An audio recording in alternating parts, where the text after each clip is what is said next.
We're talking actors and directors who put on the shows. We're talking playwrights and designers who you'll want to know. From the very first rehearsal to the final curtain call. We might be off Broadway, but we're talking about it all. 'Cause we're two local gals With global pals, it's everything, everything, everything theater. with Benita And Ellen. Hello, everybody, and welcome to the Everything Theater Podcast Backstage episode. I'm Ellen Cribbs. And hi, I'm Benita Zahn and Backstage. So I got me my coffee, and you have what, power water or something? Yeah, ice drink, which is like raspberry flavored water. You know, in my other life, which hat am I wearing? I coach. I'm a, certified health and wellness coach. And it's amazing to me how many clients will say, I don't really like water. And, we're supposed to be drinking, 64 or so ounces a day. And performers know the value of drinking and staying hydrated. And yeah, but a lot of people don't like water. This is why I love being in a show, because I get my quota of water when I'm doing a show. In my normal day life, I guess I don't think about it and I don't drink enough, but I'm hydrating backstage for sure. Right, exactly. And there's like everybody, and I joke also sometimes, you walk off with your toothpaste and toothbrush, and before a show I have to brush my teeth. I Yeah. wish I'd ask, do you have to brush before?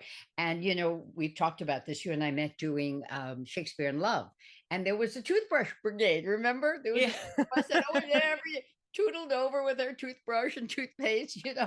And somebody in one show I was doing, they were like, oh, like you're brushing your teeth in front of people. I never thought of toothbrushing as that personal. And if you ever worked at Capitol Rep in the old green room backstage area, you were, the only, it was right out in the open. You give it over. It's toothbrushing. It's better than stinky breath on stage. Ugh. Yeah, so we can talk about that at some point too. Do you Do you mint? But you posted an interesting question, Ellen. I did. Yeah. So there's been a lot of news lately about things being changed, scripts in particular, right? So there was the Putnam County 25th annual Putnam County Spelling Bee. There was a school that canceled it and then requested all these changes, and they came back and they said we can do some of them but not all of them. And then there's just changes to approach an older material. There was that recent revival of Oklahoma we can talk about, which was a big change from the original. And it's just the question of how much change is too much from the original source material, and should we change things to accommodate modern audiences, or is that a bridge too far? It's theater. I'm going to be real upfront. I have a real problem when someone decides, some person decides that a show is a little that they impose their morals on an established piece of theater, especially one that's long standing, that has been performed for a varied audience. And then they decide their morals are more important or better than the community. I personally have trouble with that. Theater, art is supposed to move you and make you think, and sometimes make you uncomfortable. Yeah. And my go-to with that, with the whole 25th Putnam Annual, oh my goodness, that's such a mouthful to say. We all know what play I'm talking about. But if you find offense to it, if there's something that bothers you, you can choose to not do that play. We shouldn't be changing, especially a play that's celebrating things like LGBTQ, families that are made up with in different dynamics and all those things. There's no reason that the play needs to apologize or adapt for someone who is closed-minded in those areas. We're on the same page. There, that's it. We put it out there, gang. But, that's theater. Look, there was probably a time way back when in Shakespeare, and there was, where what his words were perceived as being out there.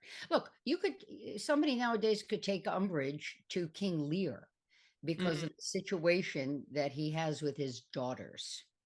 And that's not family values. I, so where do we draw the line? When does art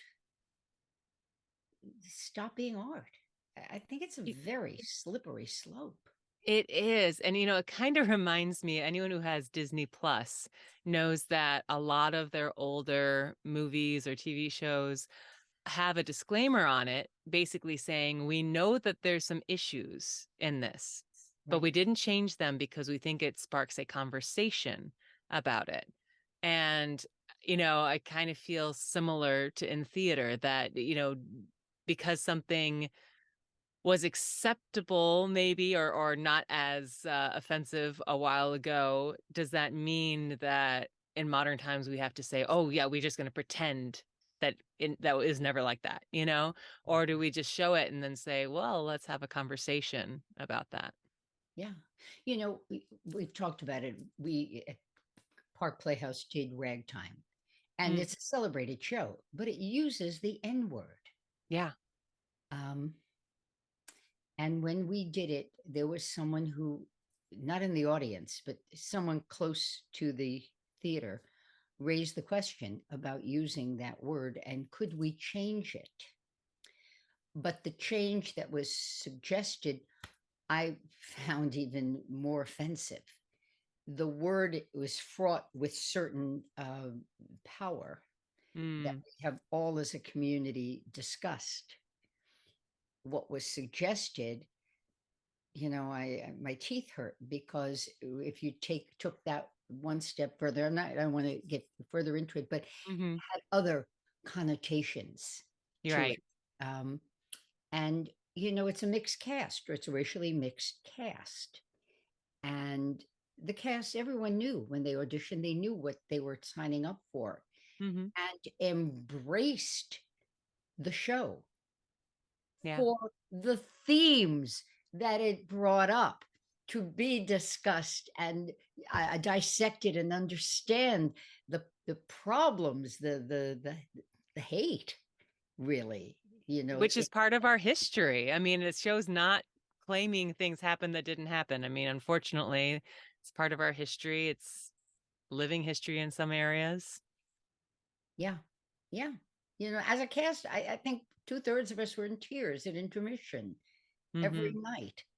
If you're being honest in the portrayals, and again, that's part of performance. Hmm. So these are thorny times. Let's be clear. These are thorny times. And you and I had discussed some months ago on here about Some Like It Hot, men Right. portraying women, Hmm. and if that's appropriate anymore.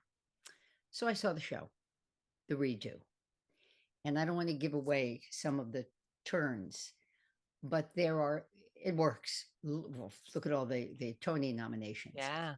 But some of the choices that were made in it to expand and add colorations, if you will, to the characters, afterwards I went, oh, yeah, of course. They were bold in exploring some themes that were always there, Mm-hmm. but they probably couldn't get away with Right. in a different world. And it's such a celebration of inclusion. The house is just on its feet and it's Oh, nice. attracting young audiences. Yes. Young So, audiences who feel seen, I'm sure. yeah, Yeah. great way to put it, you know. Very interesting. Yeah. Yeah, and it's interesting that I recently, well, it's news now, I can say it, that I just got cast in the complete works of William Shakespeare Abridged at Schenectady Light Opera, and I have yet to read the revised script.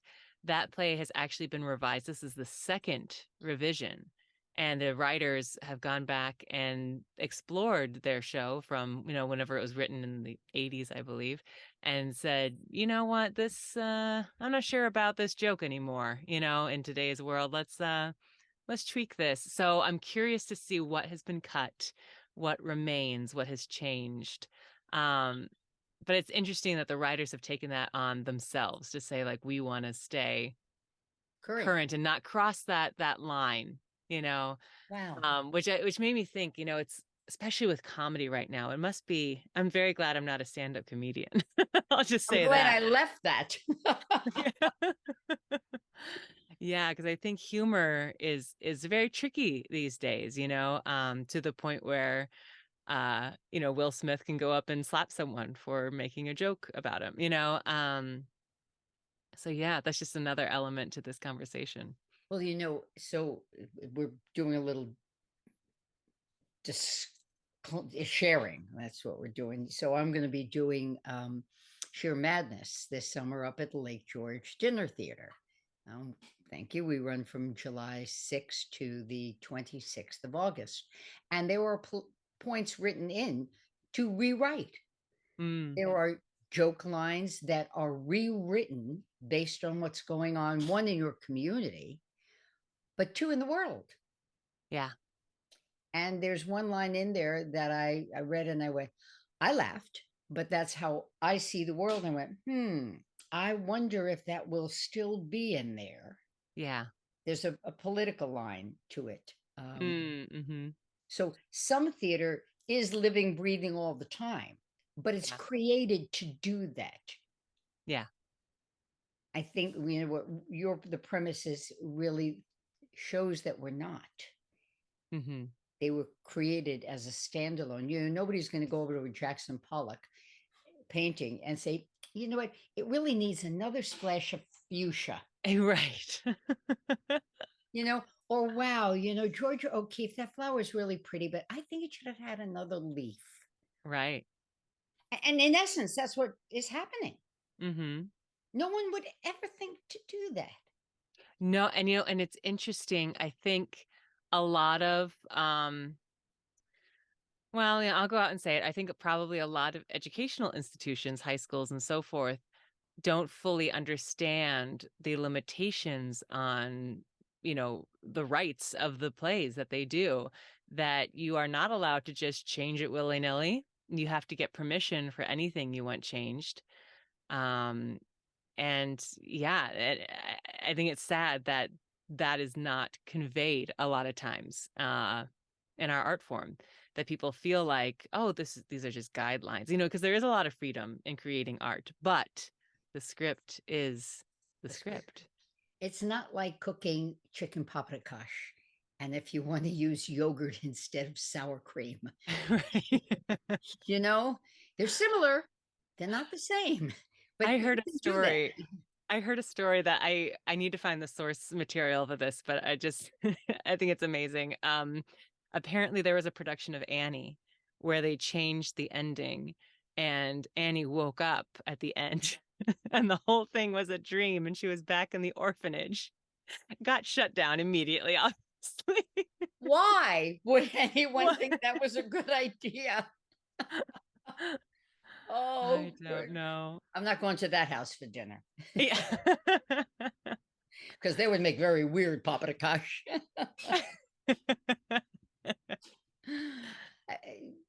That's just, come on. It's, look, every actor brings their own interpretation to a role, but Mm-hmm. within the confines of the show. Right. Yeah. And this kind of goes into revivals a bit. So you have seen the revival of Oklahoma. That I read an article from the actor playing Judd on the road saying how hard it's been. He basically said, those shows that get kind of bad reviews, but then they have a cult following, we're the opposite. He said, we got great reviews and now we're on the road going to all different areas of this country. And he said, numerous times where they were booed, food and all sorts of things were thrown at them, because the audiences did not appreciate the change, kind of the more modern spin on it. So you've seen it. I have not. So can you speak to a little bit about what that production is like?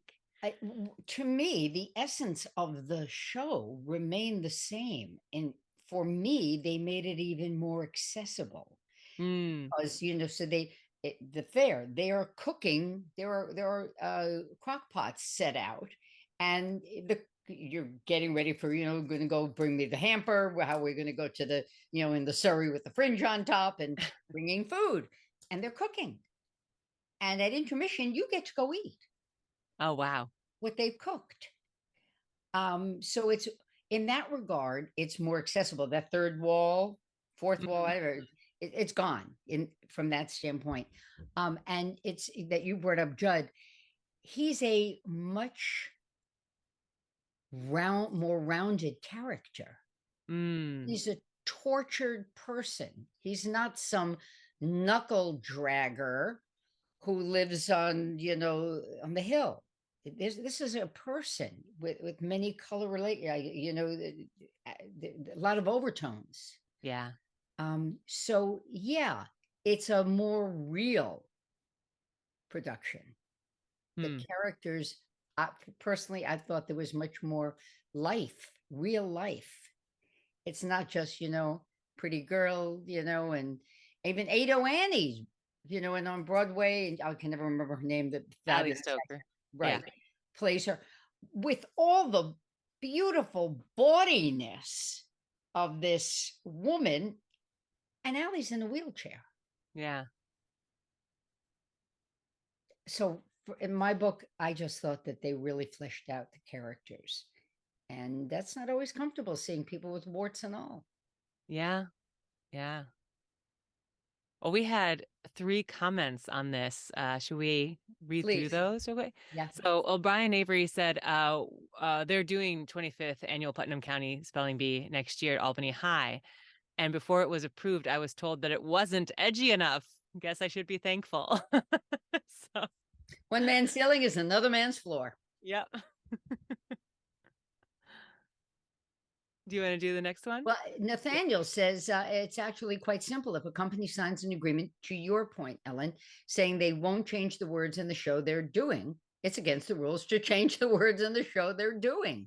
I was just in a show where a great deal of ad-libbing was permitted by the director, and it set my teeth on edge. I knew the writer was still involved in the show to the point where they took the time to answer emailed questions about characters. And this was a show that was recently on the West End in London.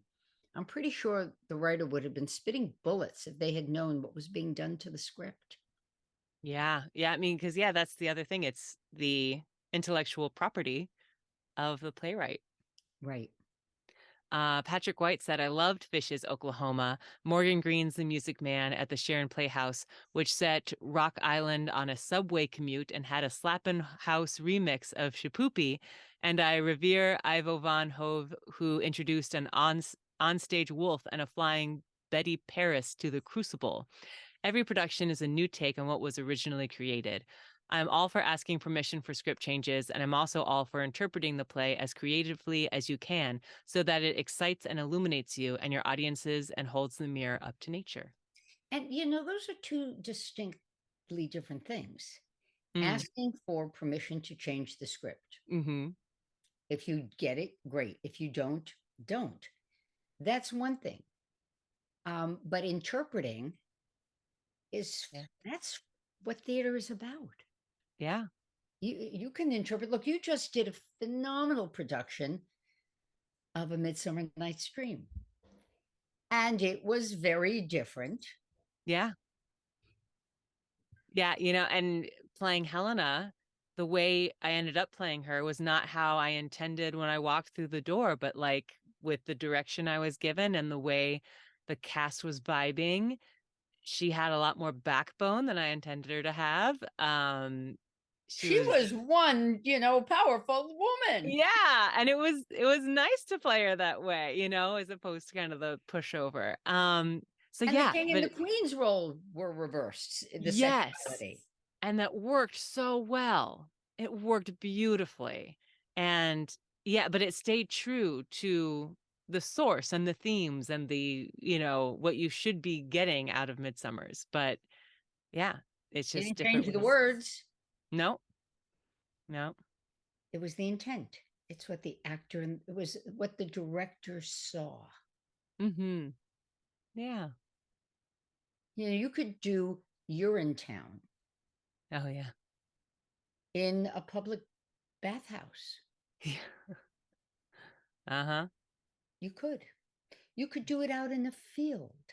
Mm-hmm. Use the same words, but the setting would change the intent. Yes. And I think we're not arguing against that. Mm-hmm. We're arguing with toying with the material, the Yeah. words that were written. Don't have Annie stuck in the orphanage. Oh, we talked about brushing our teeth. My teeth hurt thinking that. Yeah, I know. It's like the sweetest play ever.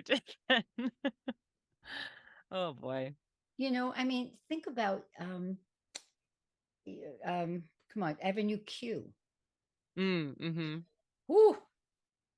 How do you if you have if you're uncomfortable with those issues that it portrays, don't do it. Steer clear. There are so many other shows. Yeah. Don't try to force something into a box that it doesn't fit into. Yeah. So Ellen and Benita have spoken. We have on our soapbox. Theater as we see it. And really, you got to let us know if you're part of the toothbrush brigade. And what else do you do before you go on stage? Is there something that you do before every show? I like it. It's there's a lot of actors are often well, we're creatures of habit. And if it works once, you never want to change it, right? Yep. A little superstitious. We've talked Yeah. about those, but we're not talking about superstitions. The habits. Right. When do you start rehearsing? Tuesday. When do you go up? July 13th. July 13th. Oh, Ellen. Runs 2 weekends. I So know you're probably busy with your own show. I know. So maybe if I ask nicely, pretty please with sugar on top, I can come see a final dress because we're dark on Sundays and Mondays. Oh, great. Yeah, I'm sure we can Yeah. make that happen. And I'll have to sneak you in too. Yeah. Isn't it, that's also as much as we all love performing, and maybe some of you who are listening, regular listeners, don't perform. I don't know, but when you do, you often don't get to see what your friends are doing. I know it's the worst part of the job. So again, your run is July 13th through the 20 Through the what's that following weekend? Through the 23rd. Okay. Mm-hmm. July 13th to the 23rd at Albany, excuse me, at Schenectady Civic. Schenectady Light Opera. I'm sorry, Schenectady Light Opera. Schenectady Light Opera. Like, really? Yeah, they're doing a straight play, which they never do. No, I'm going, wait a minute. I don't remember that show having music. Yeah. Yeah. My. And then I'll be up at the Holiday Inn, the Lake George Dinner Theater, July 6th through August 26th. We've got matinees on Tuesday, Wednesday, and Thursday, evening shows Wednesday, Thursday, Friday, Saturday. And we've kept the option open to add a matinee on Saturday. And if you've seen it, you still have to see it again because there are 4 different endings. Yes. And is that the company that started Sheer Madness? Yes. So technically, it was actually a German play, and it was at the theater that it was adapted for American audiences, and it's taken off and it's gone worldwide, and it's its own little world in itself. We saw it in Boston, the Hubs and I, a number of years ago, and I went, oh, I really want to do that show. So I know I had talked about doing I Am Barbie with the folks down at Bridge Street Theater, and they were very gracious in allowing me to live my dream and play this role. And I look forward to seeing the whole season at down at Bridge Street and perhaps having the good fortune to work with them again. It's a great group. Absolutely. So go get them. Let us know what you do before the show and if you brush your teeth. Yeah. We'll catch you all next time. I'm Ellen Cribbs. And I'm Benita Zahn. Take care.